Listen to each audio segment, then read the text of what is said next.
Hello my ladies, so here we are with video 2 into week 2 of leadership program. So week 1 was just a beginner.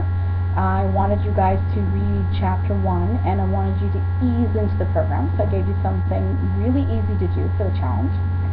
I haven't heard from all of you, so I'll let you know that if you haven't posted that you've done the challenge for last week, you have an extra 24 hours to do it. I won't penalize anybody, I won't kick you out of the program.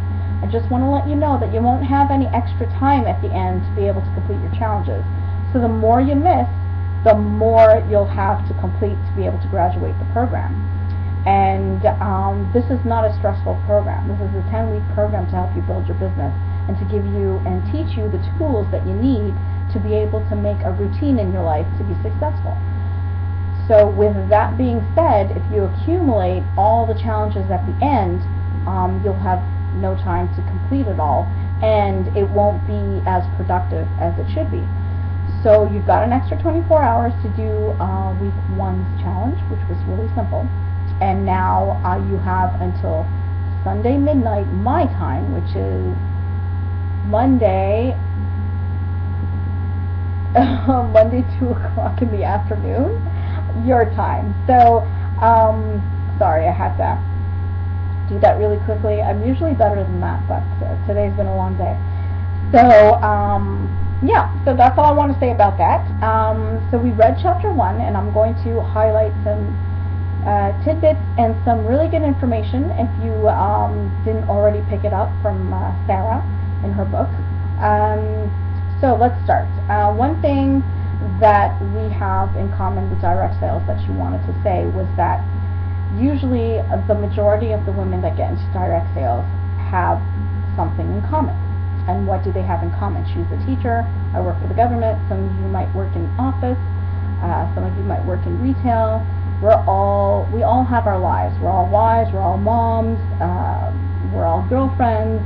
We all usually get into direct sales because we want to have some part-time money, or we want to do something part-time on the side that will be fun and different. So that's usually the reason why people get into direct selling. However, there is another percentage to those people that want to turn something that's part-time into something full-time. They want to be successful, just like Sarah. They want to be able, in 3 to 4 years, build up that business so that they make a 6-figure salary and don't have to have a boss or have someone running their schedule or their lives. And that's what we want to do with leadership. We want to produce and make those habits to be able to follow in those people's footsteps. The other great thing about direct sales is that there's no overhead. You don't need $10,000, $20,000, $30,000, $40,000, $50,000 to start owning your own business. $99, $100, $200, $250, $350. There is really not a lot of money to put up front and be able to start right away. You get your product.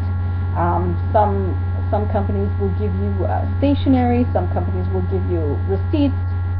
The thing about Gel Moment is that it's a fairly really new company, so we have to give them some more time to be able to implement everything that another company that's been in the business for 10 years would have. But it's compensated by the fact that we're starting at ground level. Starting at ground level is something that's very rare for a lot of people that are in direct sales. So where do you think you're going to be in 3 to 4 years if you're starting with a company that's at ground level? I'm rep number 23 out of 1,250 or whatever the number is right now. Even if someone gets in right now and is rep number 1,260, when we reach 10,000, imagine what the impact will be then. So that's what we have to see. We have to see that that is our goal and that is our target and build upon that. So you don't need that overhead, but you do need persistence and commitment. Persistence even when you get the no's. Persistence when you get the yeses, which is fantastic. But when you get 9 out of 10 no's, you don't stop there. You don't give up. You don't act defeated. You keep going. Persistence and commitment is what is going to build the foundation of your success with your business. You need to be committed. You need to be able to put, if you want to be successful and you want this to be your business, and you want to leave your job, or you want to not study anymore, or you want to stay at home with your kids, or stay at home for you, you need to be committed. So whatever energy you put into your business is what you're going to get out of your business. If you treat your business like a hobby, it's going to give you commissions like a hobby. So if you spend 2 hours on your business and you make 1 sale a month, well, maybe you need to put a little bit more than 2 hours. And that's not, I'm not telling anybody that has a full-time job that doesn't have the time to put more than 2 hours a week. That's fine. Just don't expect that if you put 2 hours in that you're going to be making $10,000 a month. You need to be realistic. So maybe try to get a time management system. So if you think you can only put 2 hours in a week, but you notice that for about an hour and a half before you go to bed, you have that time every day, then maybe take 45 minutes out of that hour and a half and put it into your business. Make some calls, make some emails, make some posts on social media. There's so many things that you can be doing that if you're persistent and committed, it's a no-fail system. You will succeed.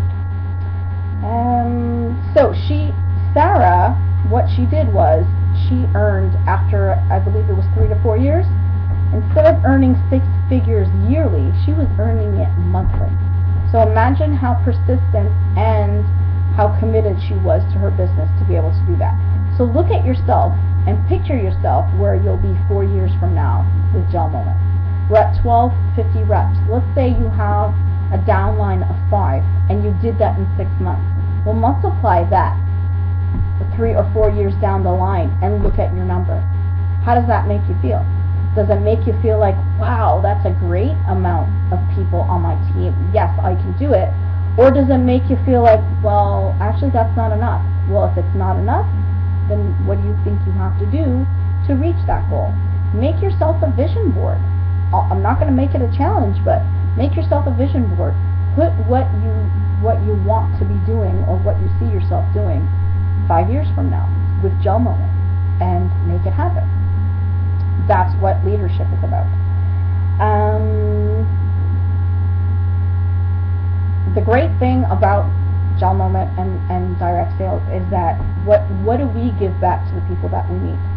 Do we approach people by telling them, oh, I want you to join because I want you to join my team because I want to make a ton of commission at the end of the month based on what you do with the company? No, that's not what we're doing. What we're doing is we're giving people freedom. What kind of freedom?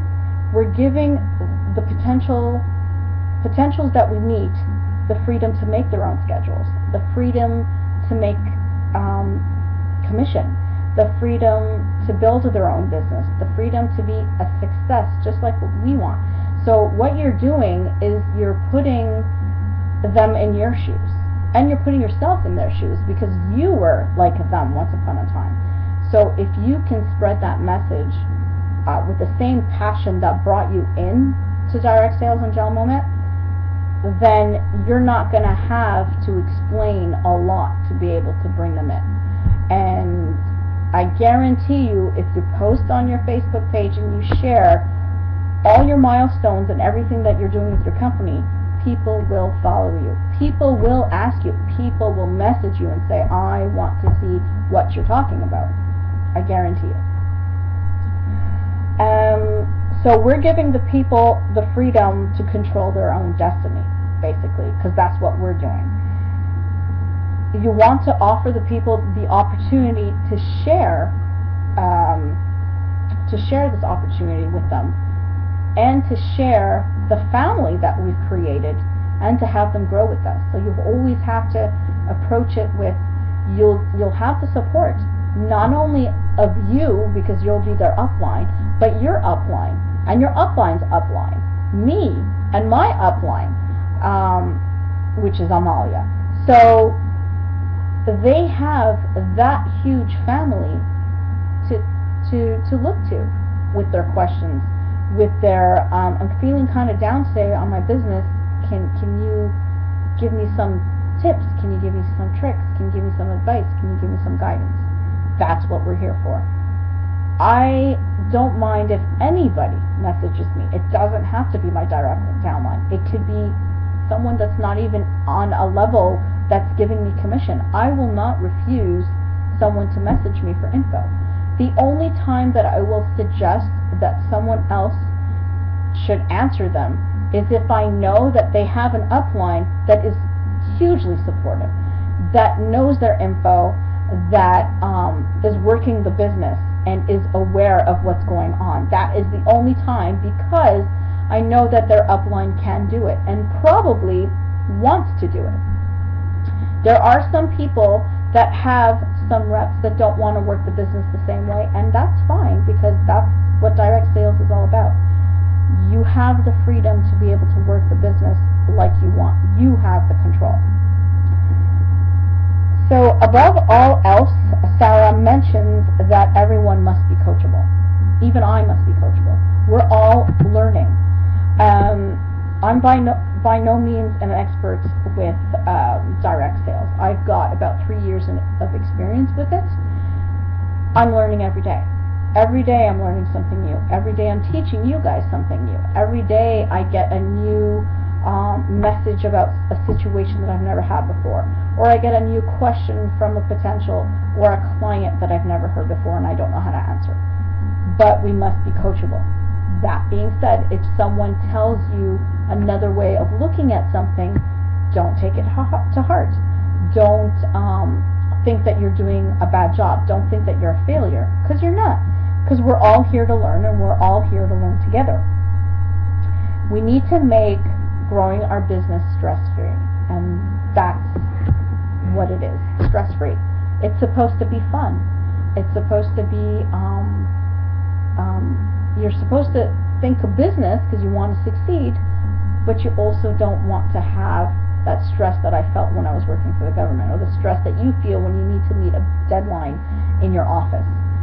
There are no deadlines. It's a goal. And if you want to get to that goal, then you need to put as much energy as you can. But nobody's going to be there saying, you need to do this by tomorrow, you need to do that, except for leadership, because I just did. But for your business, no one's going to be there telling you what you need to do every day. That's up to you. The other thing is that she talked about key power players. So you don't have to have 250 people on your team that are powerhouses that are going to rock your business. You just need to have a key select amount. So let's say you have a team of 20 people, and 5 of those people are really superstars and rock stars and working that business. Well, that's going to make a difference in your 20. So that's why leadership is important, because the more people that are going to follow these instructions and actually do this every day on a daily basis are going to become those rock stars, and they probably didn't even know that they had it in them. The other thing that she mentions that's very important is that we as leaders in charge of our family can't take credit for failures or success of our own reps, because it's whether the rep decides that they want to continue or not continue, it's their own business to decide how they're going to run the business. So if someone signs up under you and then 3 months later says, I realized that I joined, but I don't really want to push it, and I just want to, do 1 sale a month. Well, that's their decision, and you can't take that as a failure upon yourself, because it doesn't really matter what you say to that person, it's not going to change their mind. So don't take that as failure, as well as success. If you have someone that's being a rock star and you haven't really been there for them, they just have it in them to be able to come out of their shell naturally. Well, yes, you're lucky that they're on your team, and yes, absolutely, you should feel happy that you recruited this person. But if you haven't really been there for that person, this person's success is based on the fact that they want to run their business this way. However, if you have been there every step of the way, and this person was really in a closed shell and didn't want to come out, then absolutely you are the reason for their success, and you should pat yourself on the back for it. But I think the majority of the people take failure with a rep or someone that wants to no longer be a rep as failure upon themselves, and that, do not take that to heart, because it's their choice, really. And then the last thing I want to say was that Sarah talked about 5 contacts per day. So if you have 5 contacts per day, whether it's to start selling September 1st or these people to become reps, how can you not be successful? Okay, and that's it. So this week what I want you to do for your next challenge is I want you to make a list of 100. I want 4 columns. So I want one column to be family, another one to be prospects, another one to be hostesses, and then another one to be friends. You can split up the columns into how many people you want, but I want a list of 100. In that list of 100, you're going to pick your friends, you're going to pick your family, you're going to pick the prospects, and you're going to pick the hostesses that want to do a demo party. And then, out of that 100, I want you to put a star next to 10 people. I'm not going to tell you why. You're going to find out why next week. So, next to 10 people, you're going to put a star, and these have to be important people. So, important prospects, important hostesses, important people in your 100 that you want to work on. Alright? So, that's it for the second video. I'm sorry it was so long. But the first one was really short, so I'm catching up with time. And our Spreecast is going to be Tuesday night, so Tuesday night from you, but Wednesday morning. No, Tuesday night for me, Wednesday morning for you. So I hope you're enjoying the leadership program, and can't wait for the Spreecast, and see you all next week. Bye for now.